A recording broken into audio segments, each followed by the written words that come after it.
શાંતિલાલ નામનો એક ગરીબ ખેડૂત હતો, જે ખૂબ ઈમાનદાર અને મહેનતુ હતો.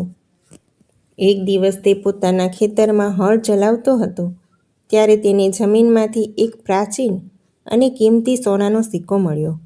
શાંતિલાલને ખબર હતી કે આ સિક્કો તેના ખેતરનો નથી, અને તેની ઈમાનદારીએ તેને પ્રેર્યો કે તે આ કિંમતી વસ્તુ તેના શેઠ વિનોદને બતાવી દે. શાંતિલાલે ઉત્સાહથી તે સોનાનો સિક્કો તેના શેઠ વિનોદને બતાવ્યો. વિનોદ ધનવાન હોવા છતાં અત્યંત લોભી હતો. સિક્કો જોતાં જ તેની આંખોમાં લાલચ આવી ગઈ. વિનોદે જૂઠ્ઠું બોલતા શાંતિલાલને કહ્યું કે આ સિક્કો તો નકલી છે અને બજારમાં નકામો છે. આને અહીં જ રહેવા દે.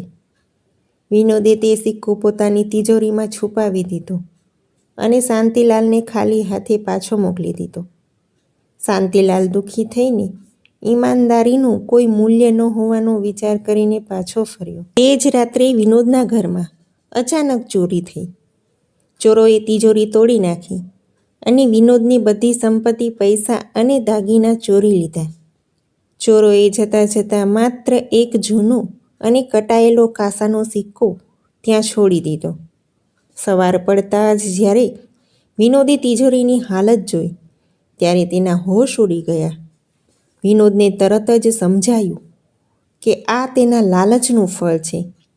તેણે શાંતિલાલનો સોનાનો સિક્કો છીનવી લીધો હતો અને આજે કુદરતે તેના બધા પૈસા છીનવી લીધા.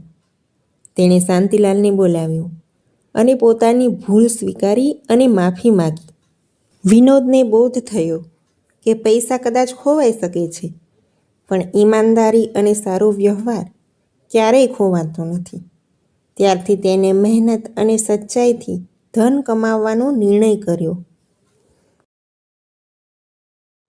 મિત્રો, જો તમને આ વાર્તા ગમી હોય તો ચેનલને લાઈક, શેર અને